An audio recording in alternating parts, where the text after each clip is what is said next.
जय हिंद जय बिहार। देखिए, संस्कृत में अनुवाद बनाना बहुत आसान होता है जब आपको सूत्र प्रकरण या कारक प्रकरण याद होगा। एक बार में हम एक दे चुके हैं, फिर दोबारा दे रहे हैं। आगे इसी तरह सूत्र को याद करते जाइए तो काफी आसान हो जाएगा आपको संस्कृत में अनुवाद बनाना। देखिए लिखा है कर्णे तृतीया। कर्णे तृतीया यानी कर्ण कारक में तृतीया विभक्ति लगता है, यानी कारण जो होता है, मेन कारण है, उसमें तृतीया विभक्ति लगेगा। कर्ण कारक में तृतीया विभक्ति लगता है। या तो जो कारण होता है, कर्ण मेन कारण जो होता है उसमें, जैसे वाण कारण, रावण के मरने, राम के वाण से रावण मारा गया, तो मरने का, रावण के मृत्यु का कारण क्या है? वाण। रावण के मृत्यु का मूल कारण क्या है? वाण। राम नहीं, वाण है मृत्यु का कारण, तो वाण में तृतीया लगेगा। ठीक है, वाण के द्वारा या वाण से, तो तृतीया में से और द्वारा दोनों होता है। तो यहाँ राम ने, देखिए यहाँ ऐसा साइन है, राम ने वाण से रावण को मारा। एकदम गजी गजी सेंटेंस थोड़ा घुमा फिरा के दिया, यही थे, राम ने वाण से रावण को मारा। ये दोनों एक ही सेंटेंस है, राम राम। ठीक है, तब यहां ऐसा सोचेंगे कि सिया लग जाएगा, काके की में सिया नहीं। जैसे समझिए, एक तरह से वही सेंटेंस है, राम ने वाण से रावण को मारा, काम खत्म, मार दिया, तो इसी को घुमा के दे दिए हैं, राम के वाण से रावण मारा गया। ये दोनों एक ही चीज है। राम ने वाण से रावण को मारा, तो कारण क्या है? वाण। रावण के मरने का कारण क्या है? वाण।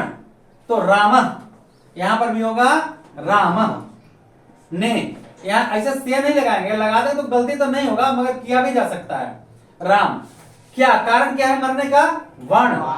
क्या कहता है? तृतीया। तो राम तो एक वचन में है, तो एक वचन में बालकः बालको बालका, बालकम बालको बालकान बालकेन, क्या होता है तृतीया के एक वचन में? बालकेन। तो यहां होगा वाणेन। वाणेन से हो गया राम के वाण से रावण, रावण हतवान। हतवान माने मारा गया। ये सेम चीज वही है, राम। ये तो हो गया कि राम ने, तो ये एक वचन में तो रामा लगेगा। ये वाणेन, वाणेन रावण हतवान। समझ में आया? तो कारण क्या था? कहता कर्णे तृतीया, जो कारण है उसी में तृतीया लगेगा। वह मुख से या मुख के द्वारा, दोनों एक ही है, मुख से या मुख के द्वारा बोलता है। तो पहले बोलता है, कौन बोलता है? वह। तो पहले वह बोलता है, वह का क्या होता है? स बोलता है। वदती, वद माने बोलना, ती लगेगा क्योंकि एक वचन है। देखिए यहां भी एक वचन पर है, एक वचन, स वदती, वह बोलता है। किसके द्वारा बोलता है? मुख के द्वारा बोलता है। तो मुख का होता है मुख, बालकेन, तो यहाँ क्या हो जाएगा? मुखेन। सह मुखेन वदती, वह मुख से बोलता है या मुख के द्वारा बोलता है। दिक्कत? देखिए ठीक से, कहता कर्ण कारक में, यानी जो कारण है, कारण जिस चीज का जो मूल कारण है, उस कारण में तृतीया लगेगा। राम के वाण से रावण के मरने का क्या कारण था? वाण। तो यहाँ वाण में तृतीया। राम वाणेन रावण हतवान। यहाँ राम वही सेंटेंस है, राम ने वाण से रावण को मारा। तो यहाँ के का उच्चारण को दिखा रहे, का साइलेंट का क्या हो रहा है? राम वाणेन रावण हतवान, या उन्नाट रावण, उच्चारण समझिएगा। ठीक है, वह मुख से बोलता है। सह क्या चीज से बोल रहा है? मुख से। बोलने का कारण क्या है? मुख। तो मुखेना वदती। ठीक है, कोई दिक्कत? देखिए दूसरा सूत्र है आपका अगला, सहार्थे तृतीया। सह मने सा, सह मने सा, सहार्थे, सहार्थे, सह प्लस अर्थ है, जिसमें सह साथ अर्थ हो। सहार्थे मतलब सह प्लस अर्थ है। सह माने साथ, साथ अर्थ जहां लग जाता है उसमें तृतीया विभक्ति लगती है। सह, साकम, सार्धम, समम, इन तमाम शब्दों के योग में या अर्थ में तृतीया विभक्ति लगेगा। ठीक है ना, याद हो गया। साथ मूल रूप से साथ अर्थ में सहार्थे का मतलब साकम साधम सार्धम समम तमाम, यानी स मन साथ, सात अर्थ के योग में तृतीया विभक्ति लगेगा। ठीक है, याद हो गया। अब यहां कहता है राम के साथ, किसके साथ? राम के साथ। सीता गई, सीता जाती है, पहले सीता जाती है, तो सीता गच्छति, गच्छ माने जाना, ती एक वचन, कौन जा रही है? सीता। तो गच्छति सीता के लिए लगेगा, सीता जाती है, सीता गच्छति, लेकिन किसके साथ? राम के साथ। हाँ, रामेण, रामेण सह, रामेण सह सीता गच्छति, स माने सह लगा ना, रामेण सह सीता गच्छति। और रुक जाइएगा, रामेण सह सीता गच्छति, राम के साथ सीता जाती है।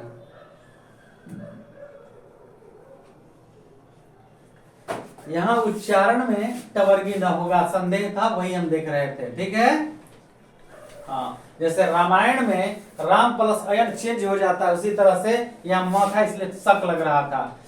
देखिए, रामेण सह सीता गच्छति, रामेण मन राम के साथ, राम के साथ, तो सह लगा ना यहाँ पे, तो साथ अर्थ में तृतीया, जैसे बालकेन, तो यहाँ पे हो जाएगा रामेण।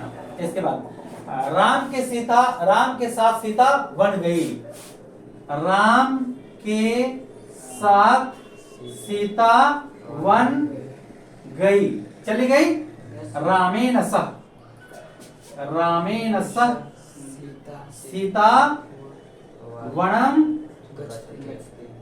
गतवान, गई, काम खत्म। कौन काल में चला गया? भूतकाल। ठीक है,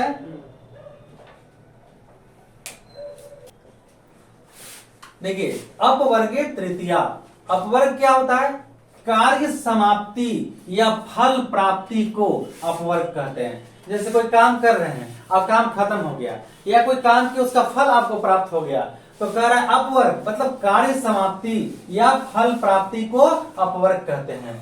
और इस अर्थ में काल में और फल में इसमें तृतीया विभक्ति लगेगा। ठीक है, जैसे वह एक महीने में व्याकरण पढ़ लिया, वह का स, एक महीने में, तो कहता है कितना टाइम लगा?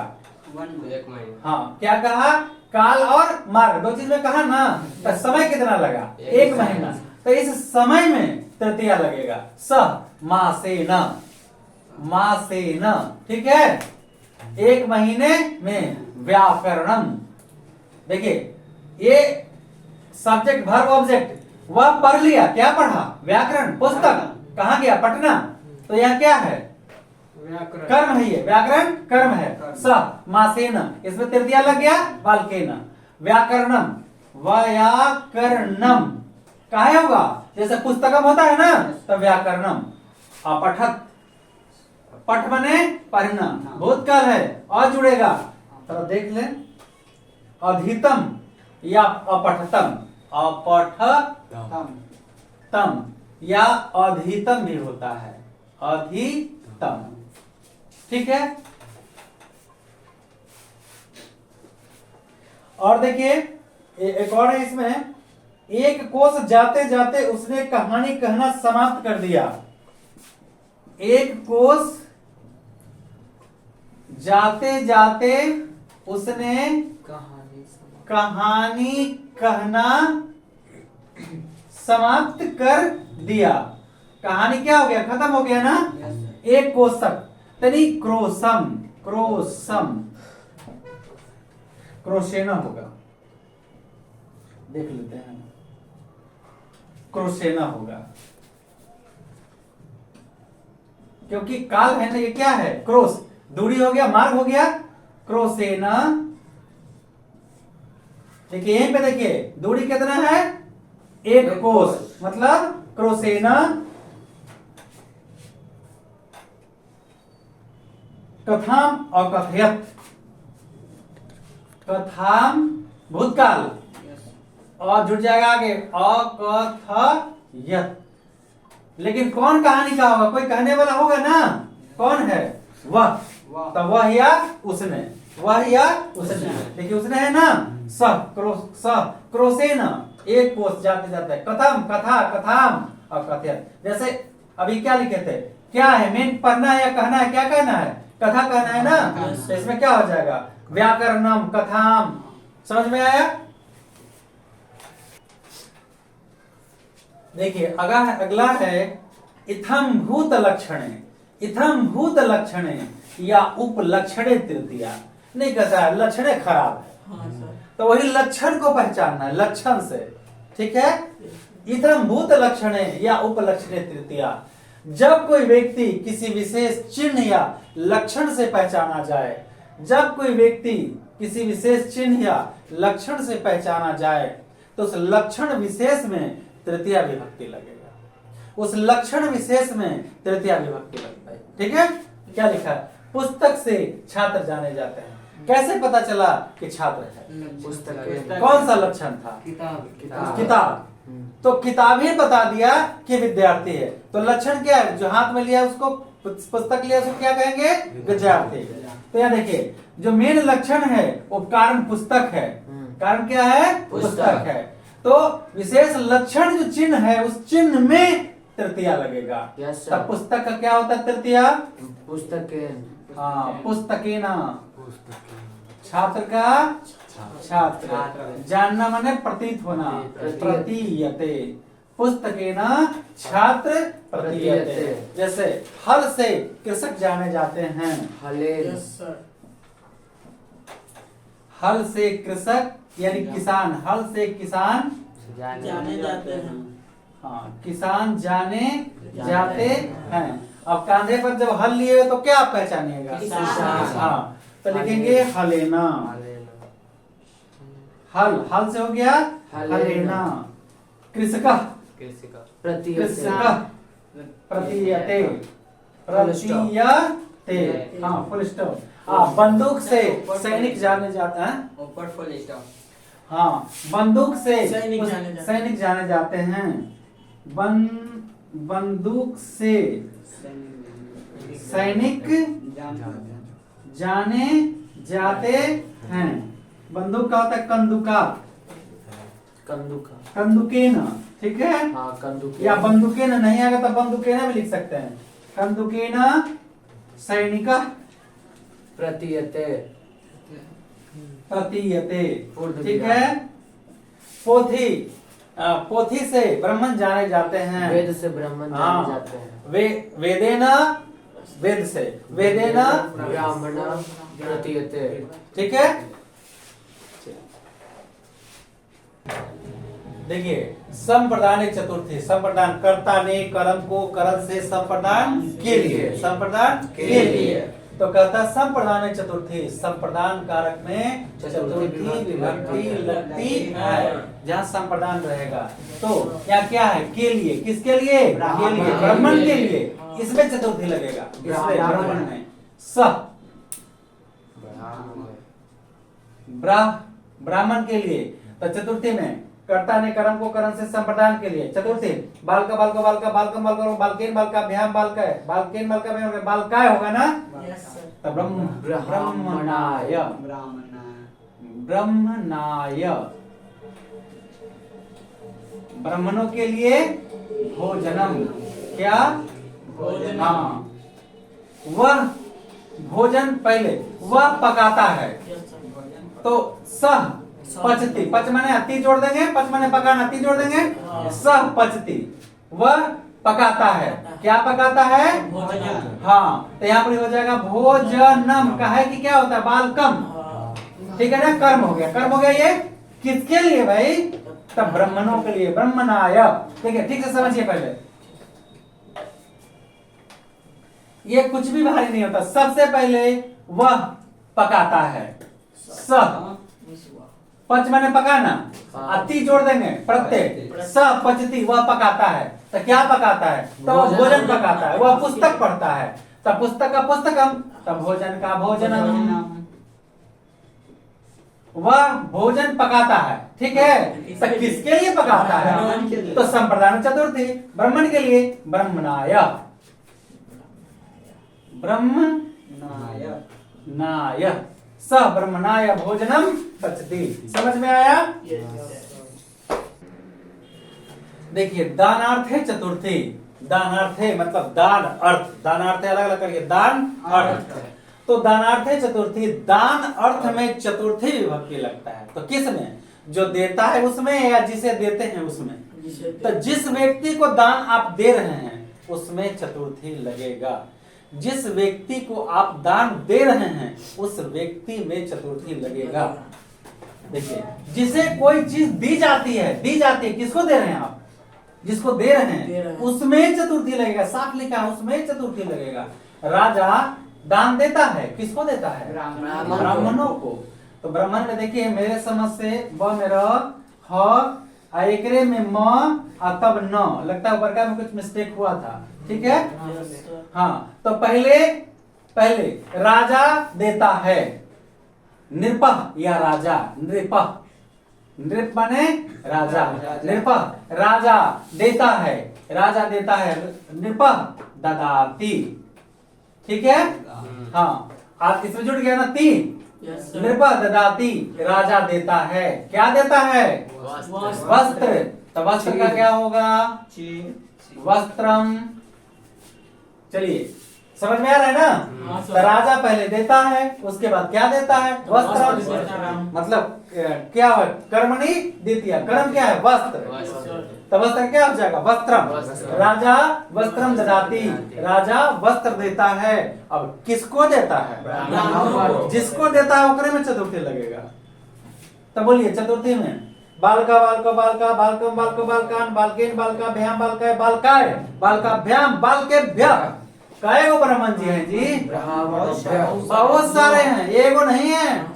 अगर एगो रहते तो ब्राह्मणाय लगता, ब्राह्मण को वस्त्र देता है। इसको छोड़िए, राजा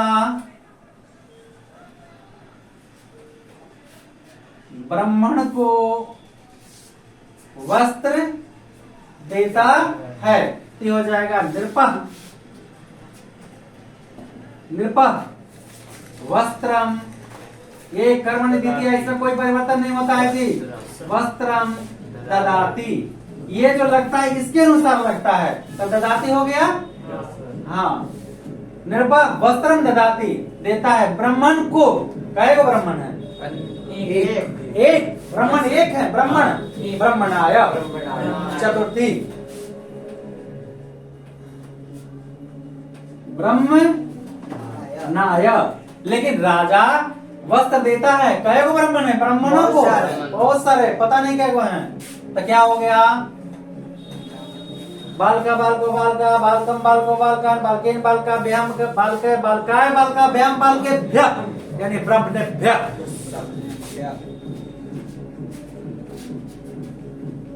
ब्राह्मणेभ्य बहुवचन में है।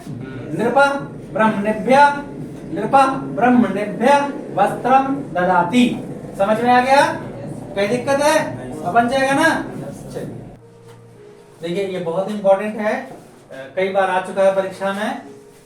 रुच्यर्था नाम प्रिय माना, रुच्य अर्थ के नाम में। देखिए साफ लिखा, रुच्य अर्था नाम, रुच्य अर्थ के नाम में।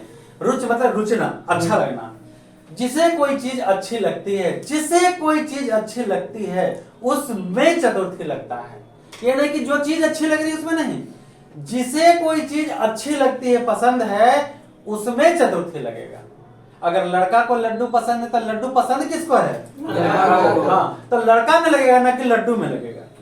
कहता है रुच धातु के योग में, यानी जिसे कोई चीज अच्छी लगती है, बच्चा को जो अच्छा लगता है उसमें चतुर्थी लगेगा, यानी बच्चा में लगेगा। बात समझ में आया? बालक को मिठाई अच्छी लगती है, तो बालक को अच्छी लगती है, क्या अच्छी लगती है? मिठाई अच्छी लगती है। तो मिठाई किसको अच्छा लगा? तो इस बालक का संबंध मिठाई के साथ होगा। ठीक है ना? तो चलिए, मिठाई अच्छी लगती है, बालक। तो मिठाई किसको अच्छी लगती है? तो इस बालक में चतुर्थी लगेगा। बालक है कैगो? बालक होता है, बालक है कैगो? ढेर सारा। तो चतुर्थी में होता है बालकाय, बालका बालको बालका बालकम बालको बालका बालकेन बालका भ्याम बालका बालकाय। ठीक है? बालकाय एक वचन में, हाँ, बाल काय। काय। बालकों को, बालक को, बाल काय, बालक को मिठाई, बालक को मिठाई। मिठाई क्या होगा? मिष्टानम। मिष्टानम। रुच बने अच्छा लगना। बालक को बालकाय मिष्टानम रोचते। रोचना मने अच्छा लगना। अब बालकों को, कै गो बालक है? बहुत सारे। हाँ, तो बालकाय बालका भ्यम बाल के भ्य, बाल के भ्य मिष्टानम। ये कर्म है, इसमें नहीं बदलता है। मिष्ठानम। हाँ, मिष्ठानम। रोचते। मिष्ठानम। रोचते। हाँ, रोचते। बालकों को मिठाई अच्छी लगती है, बहुत इंपॉर्टेंट है। ठीक है, देखिए धारे रुत मरण, ये बहुत इंपॉर्टेंट है। धारे रुत मरण, धारे वाले धारण करना होता है, ठीक है ना। धारे रुत मरण मतलब धारी धातु के योग में, धारी धातु के योग में यानी अर्थ में उत्मर्ण अर्थात कर्ज देने वाला में धारण करना। कोई लिया और कोई दिया, कर्ज देने वाले में कोई देता है और कोई लेता है। तो जो देता है उसी में लगेगा फार्मूला, ठीक है। धारे उत्मर्ण, धारी धातु के अर्थ में अर्थात उत्मर्ण में अर्थात कर्ज देने वाला में, जो कर्ज दिया है उसी में चतुर्थी लगेगा, उसी में चतुर्थी लगेगा। जो कर्ज दिया है उसमें लगेगा। श्याम मेरा 100 रुपए का कर्जदार है। श्याम किससे कर्ज लिया है? श्याम किससे कर्ज लिया है? मेरे से। श्याम, ये तो क्लियर हो गया। 100 शतम, धारण करना मतलब लिया है मतलब धारण करना। धारयति, देखिए श्याम शतम धारयति, श्याम 100 रुपया लिए हुए है। श्याम शतम धारयति, श्याम 100 रुपया लिए हुए है। आपका रहेगा तो आप पे लगेगा चतुर्थी, हमरा से लिया है तो हमरा में लगेगा चतुर्थी। मेरे से लिया।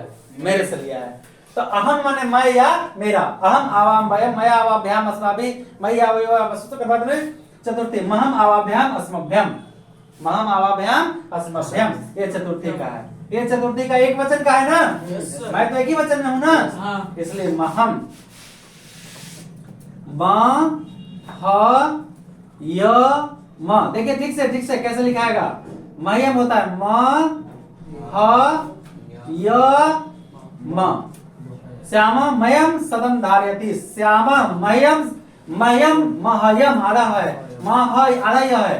श्याम मयम सदम धारयति, श्याम मेरा 100 रुपए लिए हुए है, यानी 100 रुपए धारण किए हुए है, यानी श्याम मेरा 100 रुपए का कर्जदार है। समझ में आया? ये बहुत इंपॉर्टेंट है। अब अगले दिन जय हिंद जय भारत, बहुत सारी शुभकामनाएं आप सबको।